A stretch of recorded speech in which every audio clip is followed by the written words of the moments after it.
Listen closely, because this is a story they rarely teach you in school. In the early 1800s, far away on the giant island of Madagascar, a young woman named Ranavalona rose from the shadows of the royal court to become one of Africa's most feared and powerful rulers. Her reign would keep her people free from foreign powers for more than 3 decades, but her methods would leave generations divided over whether she was a savior or a monster.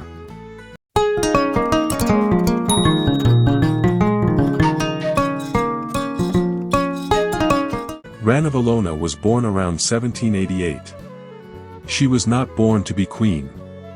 Her family was of humble origin, but her father saved the life of King Ranavalona, the powerful Merina king who united much of Madagascar.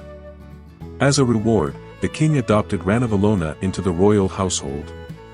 She grew up inside the stone walls of the royal palace, quiet but watchful, absorbing every whisper of power that drifted through the halls. When the king died, the throne passed to his son Radama I, a young, ambitious ruler who welcomed Europeans, especially the British. Radama opened Madagascar to missionaries, trade, and weapons in exchange for recognition as king by Britain. European advisors flooded the palace. Schools were built.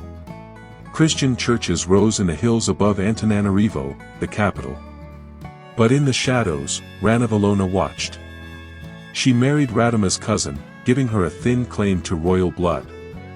She saw the British missionaries teaching the children foreign ways. She saw European traders pressing deeper into the highlands, hungry for Madagascar's land, people, and wealth. And when Radama died childless in 1828, the door cracked open for her to seize the crown. Radama's death triggered chaos. Other royals scrambled for power. Ranavalona, calculating and cold, acted faster than any of them. Backed by loyal nobles and palace guards, she declared herself queen. Rivals were hunted down and killed. Any who questioned her claim met the same fate. By the time dawn rose over the royal city, Ranavalona sat on the throne, crowned as Queen of Madagascar. She was 40 years old. From her first day, she sent a clear message: no foreign power would dictate her island's future. She immediately banned Christianity's spread, expelled many missionaries, and reasserted traditional rituals and beliefs. She reopened the ancient royal Tangina ordeal, a brutal trial by poison to root out traitors and witches. If you were accused, you swallowed poison from the Tangina nut, then ate 3 pieces of chicken skin. Survive all 3, and you were innocent. Many did not. European envoys were horrified. The British, who once saw Radama as a civilized ally, now branded Ranavalona a savage despot. But they could do little. Madagascar's highlands were too far, too hard to reach, and Ranavalona's army was loyal. She built huge fortifications, reorganized the army, and sent spies through every village to crush rebellion. Foreign traders soon learned they could not cheat the queen. She imposed harsh rules. Any foreigner who broke her laws could be expelled, or worse.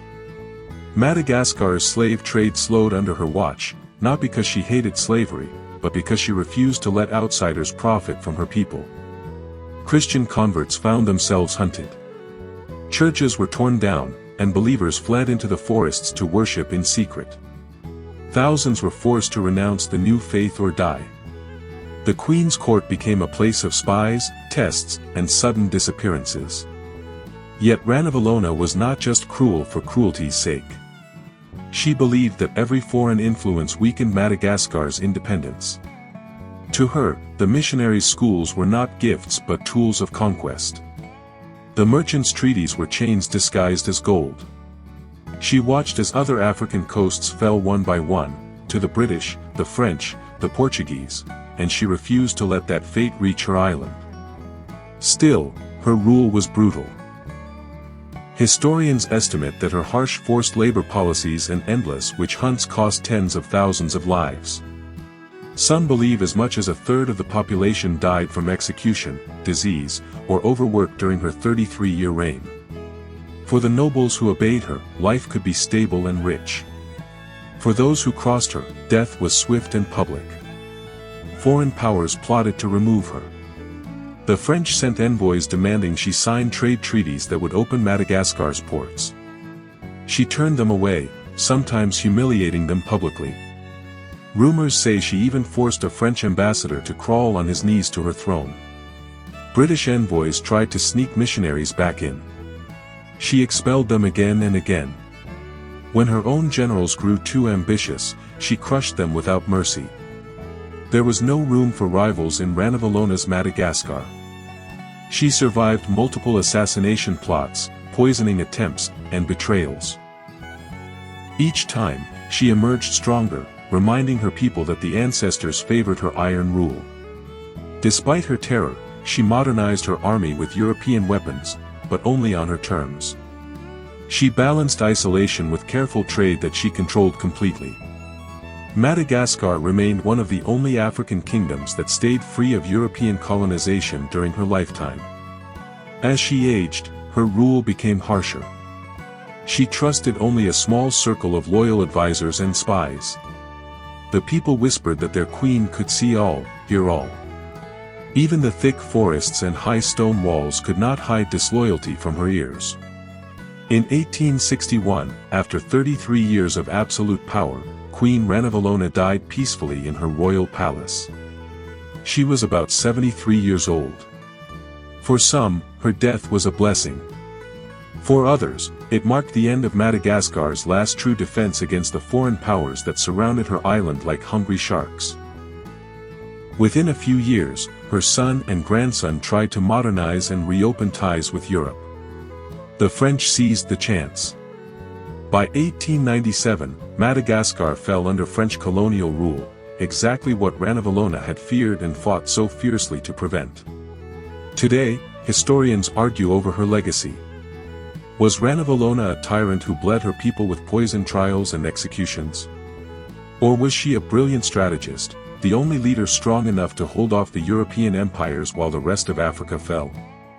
One truth remains: for more than 3 decades, this single queen defied kings, missionaries, and armies, and kept her island free. Her story is a reminder that the fight for freedom is not always clean or kind, and that history is never simple. This is Dark Africa Files. Follow for more true stories they never taught you in school.